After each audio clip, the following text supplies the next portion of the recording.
Hello friends, welcome to my channel passion for literature. और आज इस वीडियो में हम बात करेंगे फैनी बर्नी जिसको कि जिनका फ्रांसिस बर्नी के नाम से भी जानते हैं। और आज इस वीडियो में हम फैनी बर्नी जो है एक रोमांटिक नॉवलिस्ट हैं और उन्होंने बहुत ही ज़्यादा फेमस नॉवेल्स लिखे हैं। तो आज इस वीडियो में हम बात करेंगे उनके नॉवेल्स और उनकी लाइफ से रिलेटेड इम्पोर्टेंट पॉइंट्स जो कि एग्ज़ाम के पॉइंट ऑफ व्यू से बहुत इंपॉर्टेंट है।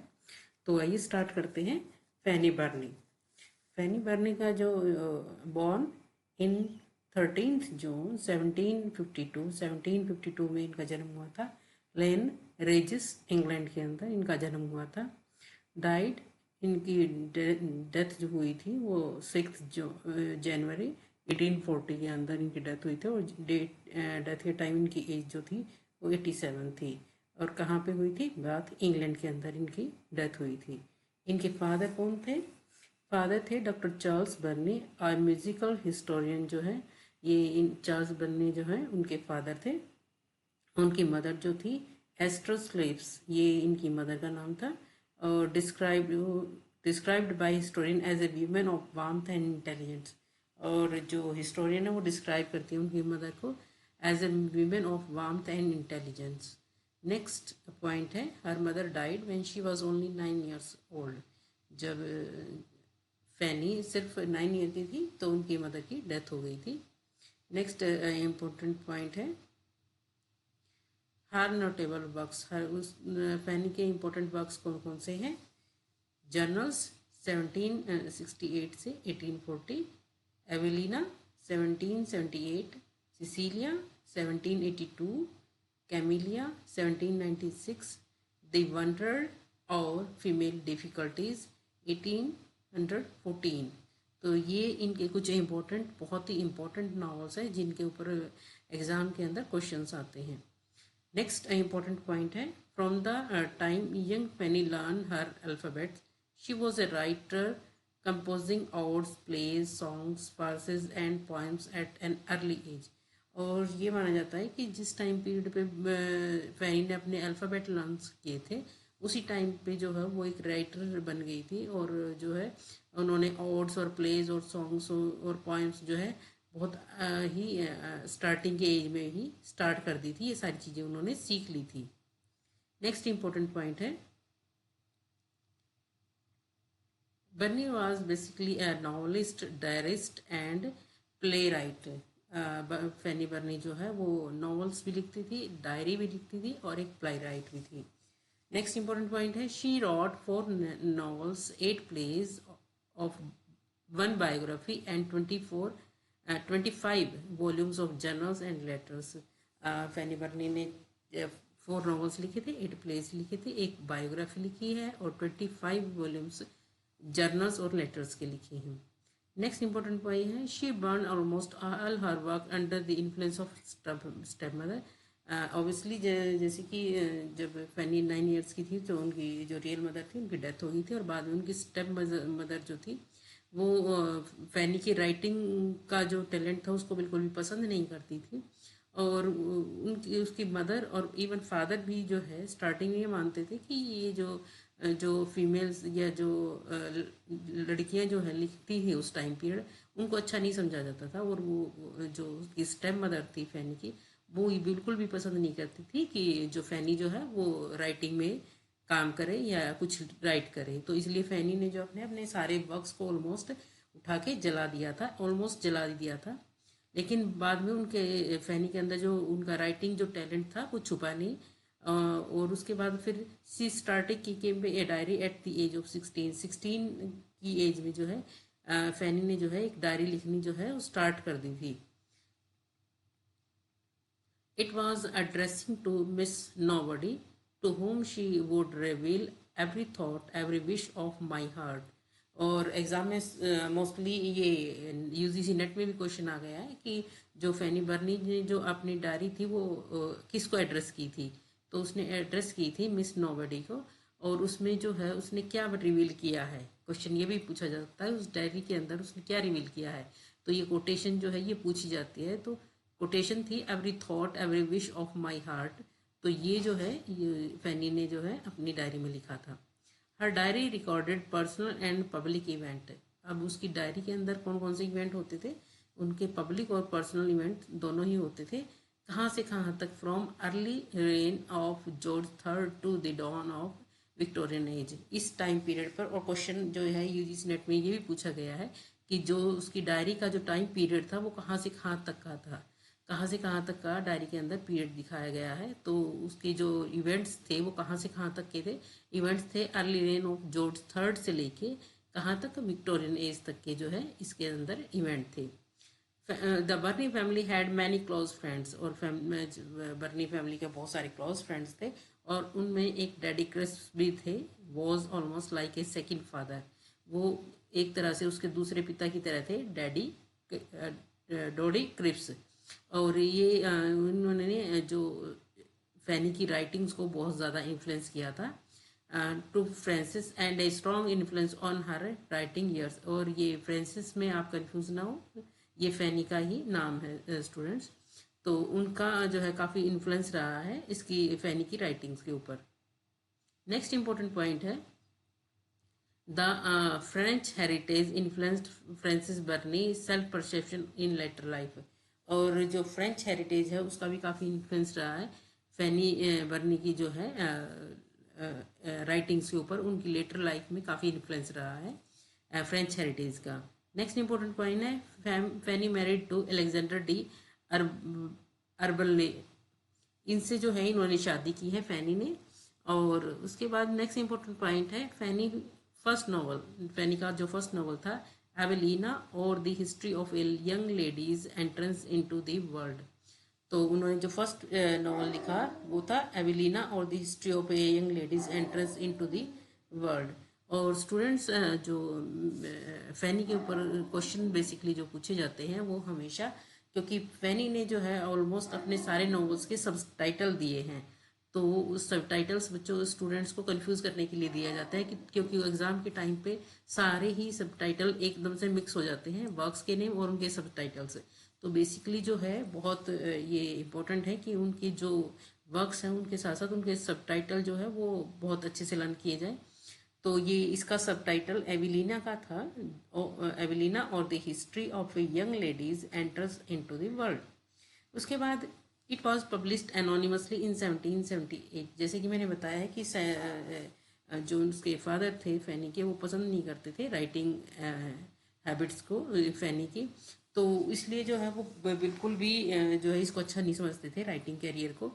तो फैनी जो है इसी बात की वजह से जो है अपने वर्क्स को जो भी ये फर्स्ट नॉवल पब्लिश किया उन्होंने एनोनिमसली पब्लिश किया, बिना नाम के जो है अपने पब्लिश किया। इट वॉज एन एपिस्टलरी नॉवल, और ये जो है एक लेटर फॉर्म में नॉवल था। It was the story of a young girls social development, और ये स्टोरी जो थी एक यंग लड़की की, गर्ल की है, और उसके सोशल डेवलपमेंट को जो है दिखाया गया है स्टोरी के अंदर।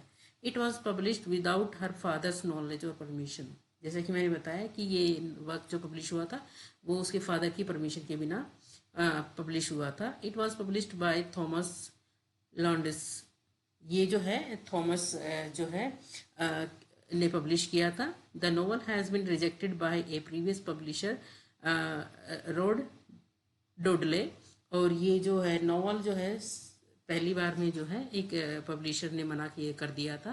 तो क्वेश्चन आपसे ये भी पूछा जा सकता है कि कौन सा पब्लिशर ऐसा था जिन्होंने उस वर्क को पब्लिश करने से मना किया था, रिजेक्ट किया था। तो उनका नाम था रोड डुडले, जो है इन्होंने जो है इसको मना किया था।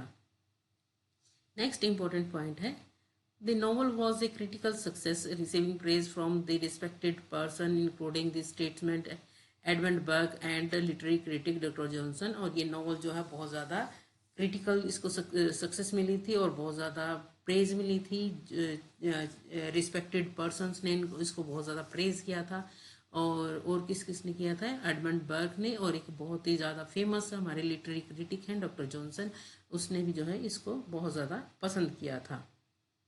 नेक्स्ट पॉइंट है it is known today as satire, और आज के टाइम पे जो है इसको जो है सेटायर के रूप में जाना जाता है इस वर्क को, इस नॉवल को। इट वॉज एडमायर फॉर इस comic view of wealthy English society and realistic portrayal of working class.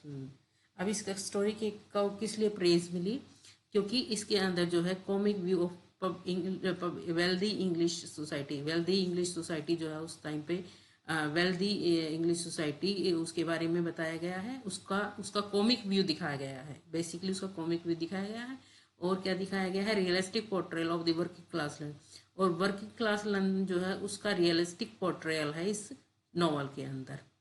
उसके बाद क्या है, ये बिल्डिंग्सटोमन जो है नॉवल है, इट मीन्स इसके अंदर जो है क्या है, बेसिकली बिल्डिंग्सटोमन होता क्या है, it is a novel of information, education and culture. It is basically a literary genre that focuses on the psychological and moral growth of the protagonist। यानी इस जो भी ये नॉवल होता है उसके अंदर प्रोटागनिस्ट जो होता है उसका मोरल और उसका साइकोलॉजिकल डेवलपमेंट दिखाया जाता है।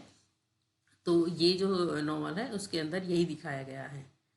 उसके बाद है encyclopedia Britannica calls it a landmark in the development of the novel of manners. और एनसाइक्लोपीडिया ब्रिटानिका ने जो है क्या कहा इस वर्क को ये कहा है कि ये लैंडमार्क है किसके development, in the development of novel of manners. Novel of manners जो आए थे उसके डेवलपमेंट में जो है ये लैंडमार्क का काम कर रहा है ये वर्क। उसके बाद जो है नेक्स्ट पॉइंट है, in 1779 Burney began to write a dramatic comedy called the Witlings. उसके बाद 1779 के अंदर जो है फैनी बर्नी ने ड्रामेटिक कॉमेडी लिखनी शुरू की जिसका नाम था the Witlings. The play satirises a wide segment of London society. और इसके अंदर प्ले के अंदर जो है जो लंदन सोसाइटी है उसको बहुत ज़्यादा उसके पे ऊपर सेटराइज किया गया है, उस पे कटाक्ष किया गया है, व्यंग किया गया है, including the literary world and its pretensions. और इसके साथ साथ इसके अंदर जो है लिटरेरी वर्ल्ड जो है वो भी दिखाया गया है और उसके जो प्रिटेंशंस होती हैं वो भी सारा दिखाया गया है। उसके बाद नेक्स्ट है the play tells the story of सीलिया। और प्ले के अंदर स्टोरी किसकी है, सीलिया है एंड बीफोर्ड। और बीफोर्ड की स्टोरी है।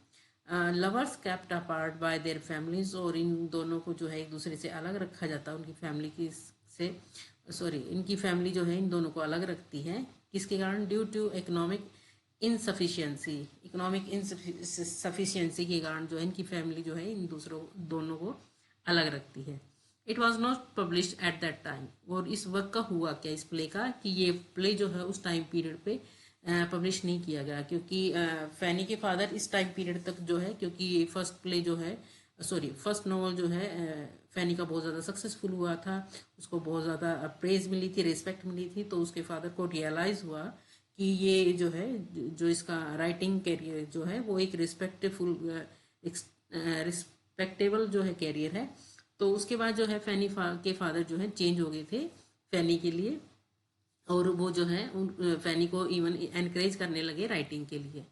तो लेकिन ये वर्क जो फैनी ने जो ये प्ले लिखा द राइटिंग्स, ये उस टाइम पे पीरियड पे पब्लिश नहीं हुआ। क्यों नहीं हुआ, क्योंकि इसके अंदर जो ये बेसिकली एक सटायर था। तो उनको ये लगता था कि बेसिकली जो कुछ सोसाइटी के जो लोग हैं उनके लिए जो है ठीक नहीं है, और उस चीज़ से बचने के लिए जो है उन्होंने उस टाइम पीरियड पे इस वर्क को पब्लिश नहीं कराया। तो उनको लगा कि कुछ लोग जो है इस प्ले की वजह से जो है नाराज़ हो सकते हैं, तो उन्होंने इस वर्क को पब्लिश नहीं कराया। उसके बाद it came to light again in 1945। लेकिन बाद में जो है 1945 के अंदर ये जो है दोबारा लाइट में आया। When her papers were acquired by the Berg collection of the New York public library. जबकि बर्ज न्यूयॉर्क पब्लिक लाइब्रेरी ने जो है इसको एक्वायर कर लिया फैनी के पेपर्स को, तब जो है ये लाइट में आया। उसके बाद a complete edition was published in Montreal in 1995 by Peter Sabor. तो पीटर सेबर ने जो है इसको जो है पब्लिश किया 1995 के अंदर, और पीटर सेबर के अलावा जोफ्रे सिल एंड स्टीवर्ड कुक, इन सब तीनों ने मिलके जो है इसकी कंप्लीट एडिशन को पब्लिश कराया। उसके बाद नेक्स्ट पॉइंट है, इन 1782 शी पब्लिश सिसिलिया और मेमोयर ऑफ एन हेयरस। उसके बाद 1782 के अंदर फैनी ने जो है अपना नेक्स्ट नॉवल जो है पब्लिश कराया जिसका नाम था सिसिलिया, और इसका जो सबटाइटल था वो था मेमोयर ऑफ एन हेयरस। तो ये जो है इसका सबटाइटल था। उसके बाद क्या है, नेक्स्ट पॉइंट है the publishers Thomas pen and Thomas cattle paid Francis $250 for her novel. और इसके बाद पब्लिशर ने जो है फैनी को इस वर्क के लिए, अपने इस नॉवल के लिए $250 जो है वो दिए। It was reprinted at least twice within a year. ये वॉज है, sorry, it was reprinted at least twice within a year. और उसके बाद जो है ये साल में कम से कम 2 बार जो है रीप्रिंट होता था। The plot revolves around heroine Cecilia Beverley. और ये स्टोरी जो है सिसिलिया के अराउंड जो है घूमती है। The play received praise for the maturity of its ironic third person narration. और इस जो प्ले के अंदर है वो थर्ड पर्सन नरेशन है।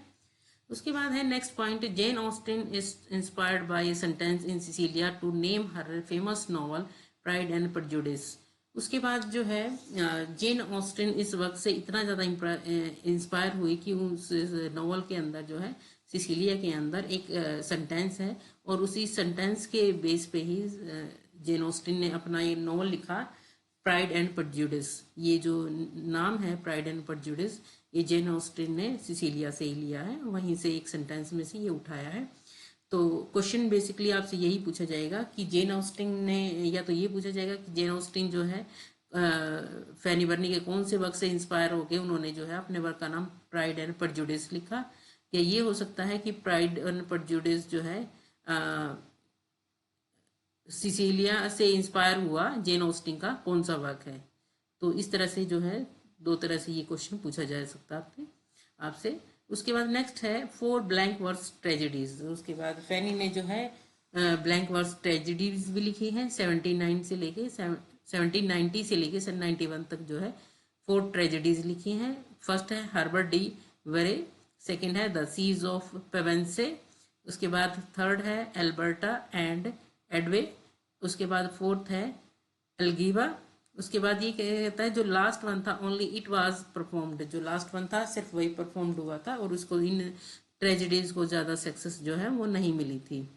नेक्स्ट इंपॉर्टेंट पॉइंट है after marriage in 1796 she published her courtesy novel Camilla और ए पिक्चर ऑफ यूथ। उसके बाद जो है उन्होंने नेक्स्ट शादी के बाद जो है नेक्स्ट नॉवल जो है पब्लिश करा है, और ये उसका जो है कर्टेसी नॉवल जो है वो माना जाता है, और इसका नाम था कैमिलिया, और सबटाइटल क्या था, और ए पिक्चर ऑफ यूथ, ये इसका सबटाइटल था। उसके बाद नेक्स्ट पॉइंट है it was a story of frustrated love and इम्प्रोविशमेंट।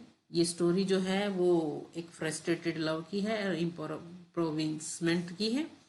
उसके बाद she sold it in $1,000 and copyright from another $1,000। और उसने जो है इस वक्त जो है को सोल्ड आउट किया था $1,000 के अंदर, और फिर इसका कॉपीराइट भी जो है वो दे दिए थे $1,000 के अंदर। तो इस तरह से $2,000 जो है वो फैनी को मिले थे इस वर्क के लिए।